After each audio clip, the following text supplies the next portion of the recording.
Hi, we're here with CubaGaming.org, and this is Will, and he's gonna talk to us a little bit about his green-black rock. Yeah. So, Will, how you doing? How did you come about it on this deck?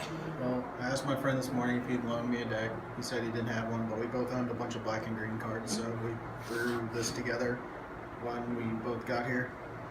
All right. So tell us more about like some of the choices. I see Smuggler's Copter in here. Collective Brutality obviously is a good thing. Courser. Smuggler's Copter is mostly there to utilize your Dark Confidants, because a lot of times you're not attacking with them, they're just sitting there. Same with if you don't have Delirium, your Grim Flare, your Courser can do that. It gives you an option to attack in the air. If your Tarmogoyfs are small because they cracked a Relic of Progenitus or something like that recently, it just adds versatility and does stuff like that. I mean, or zombies from Cletus. I do see that you have Ghost Quarters in the deck. That's not something that I see very often in green-black. Straight green-black decks, a lot of them will run 4 Ghost Quarters or 4 Tech Edges or a mixture of those as a way to combat Tron decks. I mean, just any deck. Any deck that because a lot of decks are playing very greedy mana bases, so you just do that. And plus, it would seem it would also help to turn on the Grim Flare as well. It helps turn on the Green Flare with as long as 8 fetches. And like I Ghost Quartered my own lands multiple times today.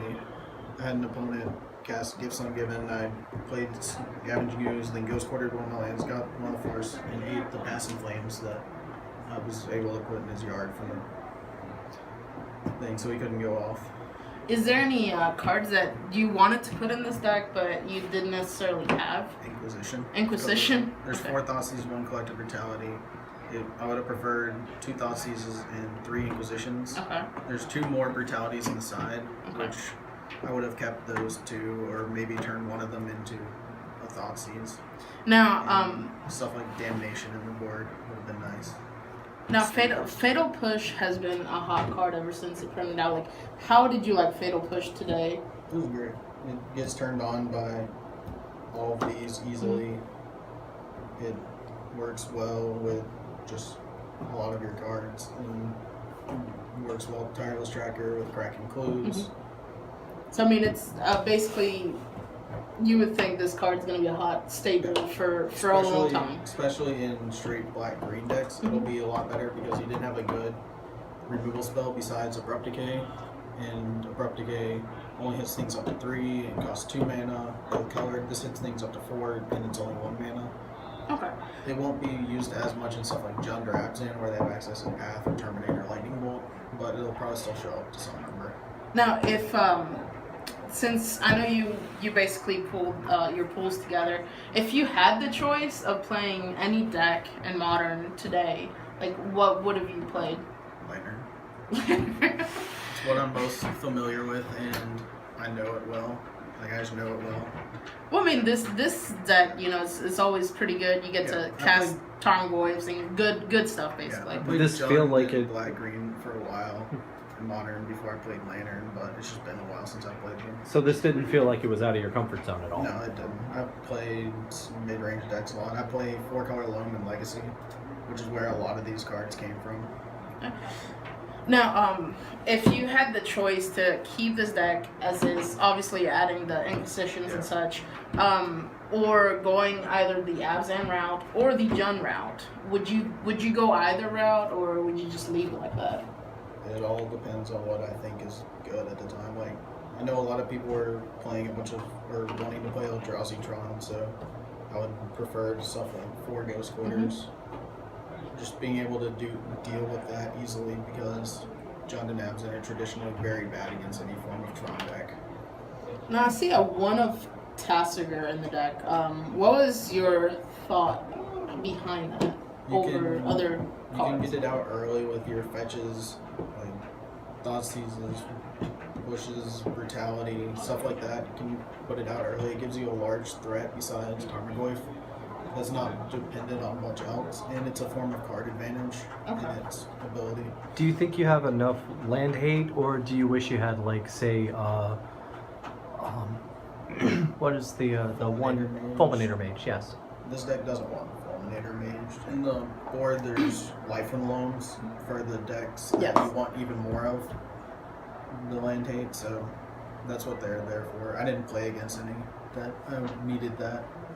And loam can also buy back your hissing quagmires and you just keep loaming back a removal spell because it's death touch. Now, would you want to put more copies of Smuggler's Copter, or do you think 2 is... 2 is where you want to be because there's not, if you go up to 4, then you're much closer to the number of cards that you would want to tap to activate it. You want to be having fewer vehicles than you have things to activate because you don't want to have the vehicle and not have, and like Smuggler's Copter is not doing much when you're just sitting there, like Tassiger and Tarmogoyf, and those are perfectly fine swinging in. They're primarily for stuff like Dark Confidant where you don't want to swing it in all the time because you want the card advantage, but you don't want... I mean, it attracts Delirium as well. So. Yeah, it helps Delirium. It gets rid of the bad cards that they give you from Tassiger. It gets rid of like excess cards that you would draw from these two. It gets rid of late game Thoughtseize when you're don't pretty much need hell bent, stuff like that. Would a potential afterthought be adding in like Knight of the Reliquary to this deck?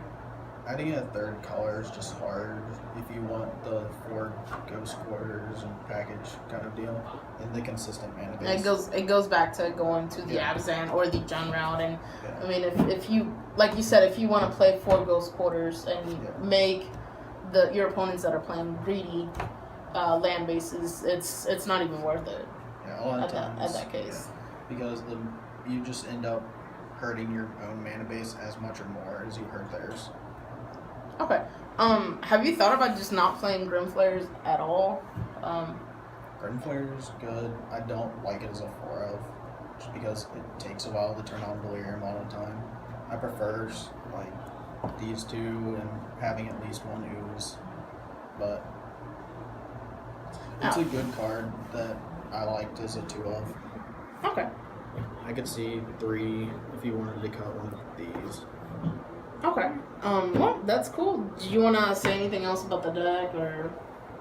I mean, it's primarily geared towards defeating mid-range decks. And just winning those kind of mirrors. It can out attrition pretty much anything with the there's a lot of redundancy in a lot of the stuff and a lot of forms of card advantage. So it's just a good deck to just... If you're used to playing the rock style decks, and if you expect a bunch of mid-range or control decks, this is the deck to play. Yeah. Okay, cool. All right, thank you, Will. Thank you so much, and hopefully this will be something that people playing it often, and maybe we'll get to play Lantern and just say hey.